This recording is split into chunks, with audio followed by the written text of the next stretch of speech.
ancaman baru kepada akidah umat Islam dalam negara kita ialah fahaman Islam liberal, Islam yang pakai otak, yang akhirnya membawa kepada Islam plural, iaitu menyamartarahkan semua agama menuju buat baik belaka, semua agama menuju ke syurga, sebagaimana yang berlaku di negara jiran kita. Saya cerita dah ke adik kakak dulu, pengalaman kita pergi ke Yogyakarta, kes gempa bumi baru ni. Bila ada satu kematian, kita pergi sama-sama pergi hantar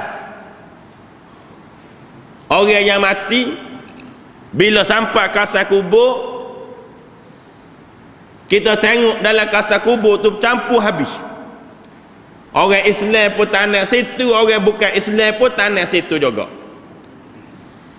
Ada satu sebaris kubur, mengikut penjaga kubur tu ialah kubur anak beranak dia. 8 orang lebih kurang. Pok dia tanah cara Islam, bini dia cara Kristian, anak dia ada hak ikut Hindu, ada hak tak tahu agama apa. Bila kita tanya kepada penjaga kubur ni, macam mana boleh jadi macam ni? Dia kata masakan malaikat tidak tahu. Dia kata bahasa Indonesia, dia kata masakan malaikat enggak tahu yang mana Muslim, yang mana enggak. Tenang dia royak begitu, bangga macam tak bersalah ya. Dia kata masakan malaikat enggak tahu yang mana beriman, yang mana enggak.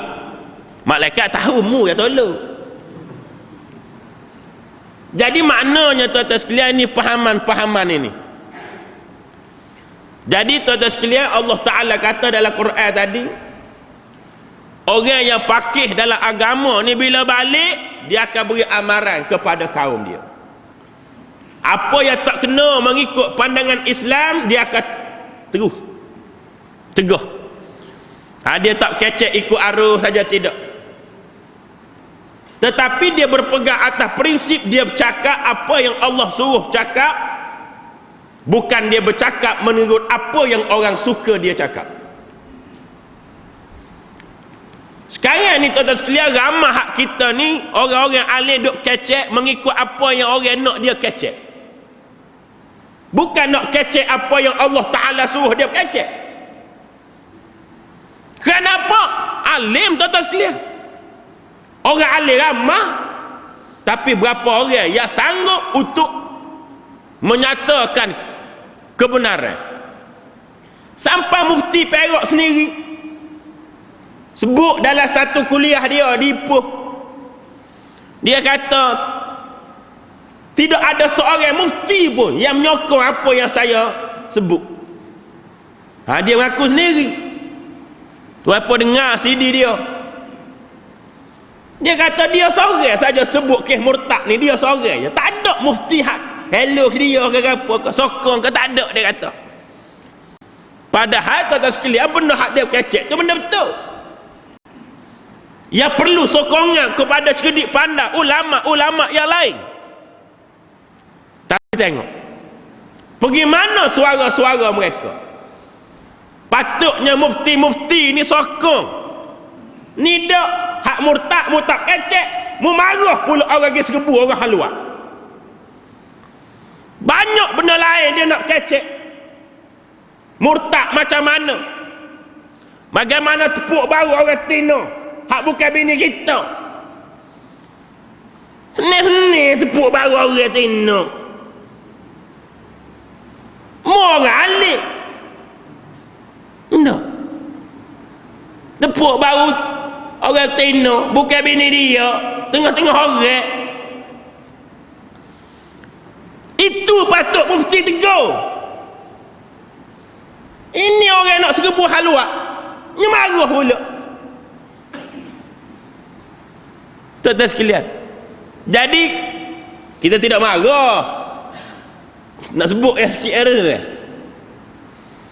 Sebab itu tuan-tuan sekalian, Allah Ta'ala kata hanya orang yang pakih saja bila balik, waliyunziru qaumahum, mereka akan memberi amaran kepada kaum dia. Sebab itulah antara cara nak pakih dalam agama ni, tak ada cara lain melainkan dengan kita kena ngaji. Ini ceramah ni sebahagian mengaji lah. Dengan capu-capu hak lain, nadah kitab apa, talaki ke apa lagi.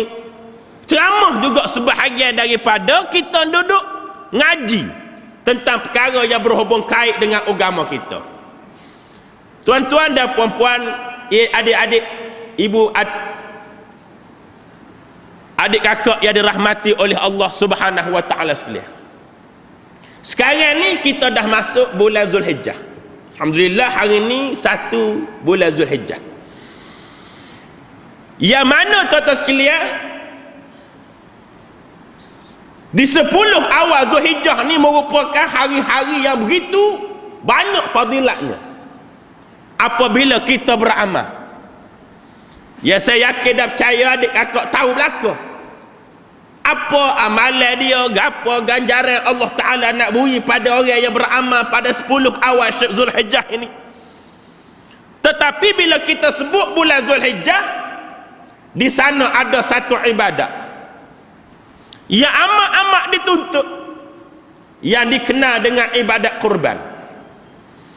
Tuan-tuan sekalian,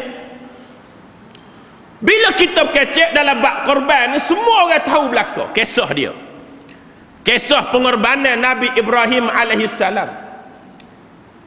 Tetapi apa yang kita perlu faham lagi, sejarah pengorbanan ni mula berlaku